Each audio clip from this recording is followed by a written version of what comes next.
Nigerians, I have come today to share with us the bitter truth about the Christian genocide and the rebirth of a nation. We live in a very sensitive period in the history of our country. I want to thank the millions of Nigerians that have committed themselves to seeing that we fight a just cause. I've seen the hundreds of thousands of responses, and I thank God that from all that I've seen, 97% of Nigerians want to for one stand up for what is truth and what is right. And at this moment, I'm going to read some things that I put down and penned down. But I'm speaking to you in the midst of all the threats, some of the threats that some people have tried to instigate, to threaten me, and to try to calm me down.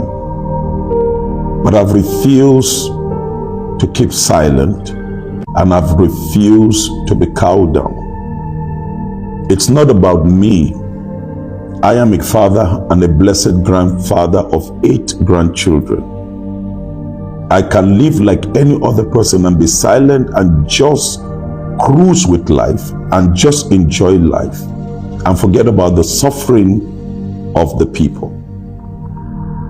But I've seen that the greatest thing that can happen in a life and in a nation is for a person to live for the glory of God and for the blessing of humanity. Money, silver, gold, position will all fade away. Buhari is no more. He was part of the people that brought in bandits together with some of the politicians in this country. So it's not that you don't know who were the people that established Boko Haram. The social media will always keep the records. Even when some traditional rulers in the north were saying if you touch a Boko Haram, it is a fight against Islam.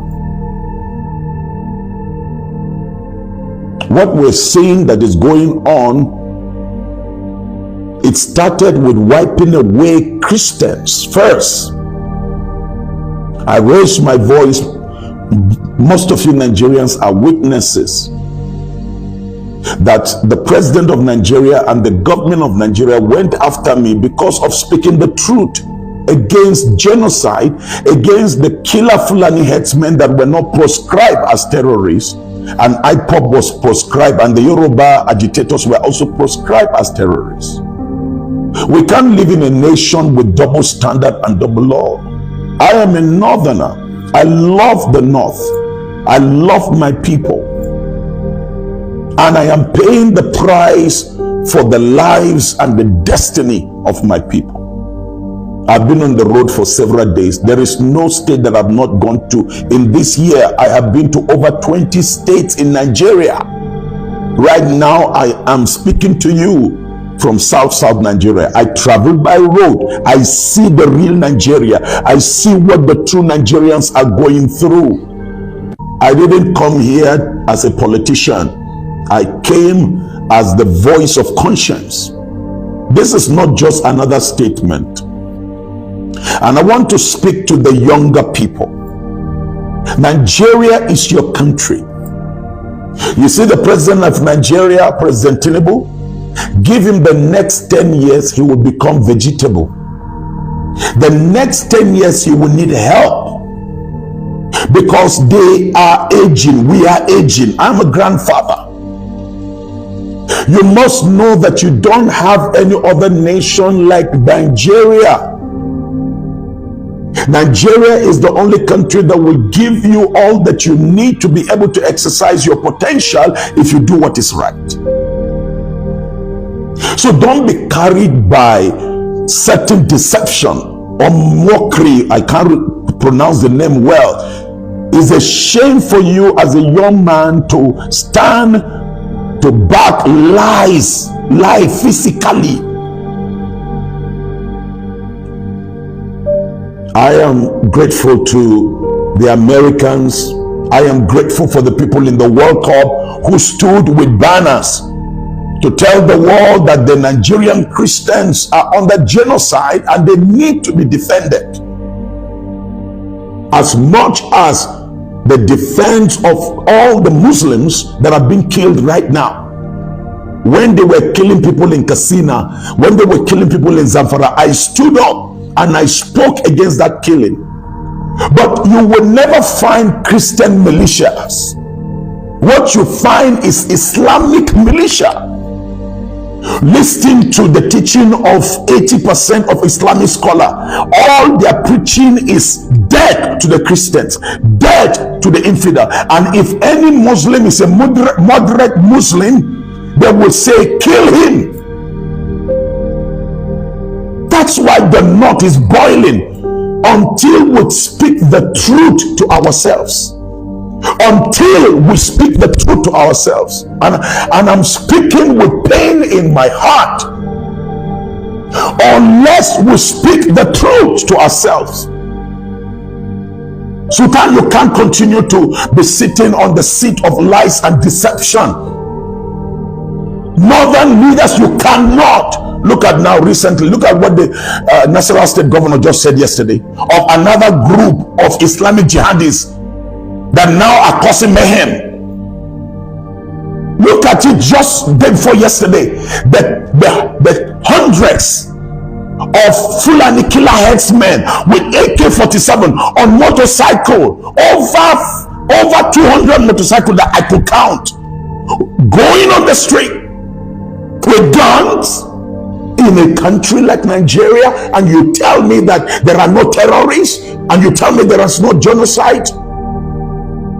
We cannot continue to hide behind official silence while rivers of innocent blood flow through the valley of Benue, of Plateau, of Kaduna, of Taraba. We the people must rewrite our history. Nigeria is a great country. I speak to the younger people. All Nigerian founding fathers ruled this country as youth. Obasanjo, youth. Gowon, youth. Shagari, youth. I can go on and on. Babangida, youth. Tafawa Balewa, youth. Sardauna Sokoto, youth. The same mantle is resting upon the shoulder of younger people today, Nigerians. It is the youth, it is you. The youth that must rise again. You must rise again, not in violence, but in vision, not in violence. Do you see the way the politicians are playing you? Do you see what is going on?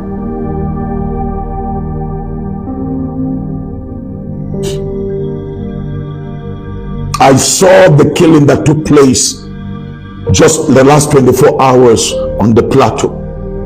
And all of these places where Christians were wiped away from their community, taken away from their community, the terrorists are there. They are there as I'm talking. Where is the list of the sponsors of terrorists that the United Arab Emirates sent to Nigeria? They have it. You have it as a government. Why don't you go after them?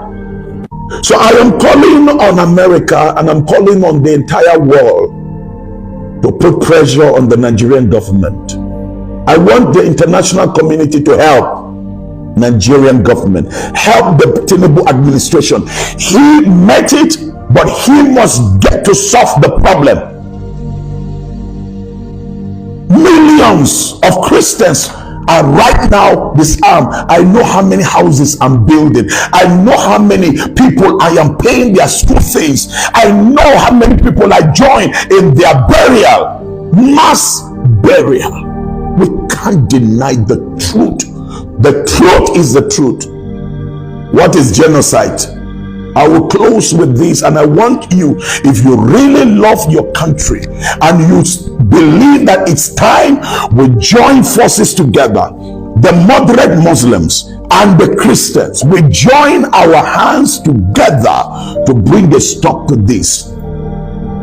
President Tinubu, I will tell you, you need to watch some of the people you have as national security advisor, as some of the people as ministers. It's not that Nigerians don't know who are giving strength and power. Some of the senators are blood-tested senators. Senator Buba from Bauchi is there. You can go check the records. How many of the bandits he has kept in his house and gave them ammunition and gave them? It's there. The DSS director, you know them. The chief of defense staff, you know them. You gave an order to go clear them. You know where they are. I know that sometimes your hands are tied, but let Nigerians for once rise up and say enough is enough.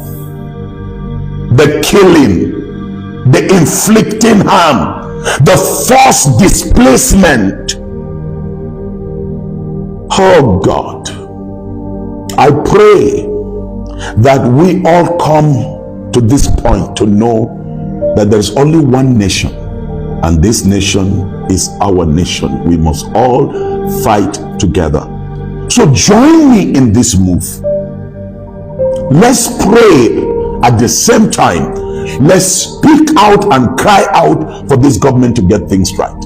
I want to encourage this government, stop spending money trying to send people around the world to say that the stories are not true. I mean, America has embassy here.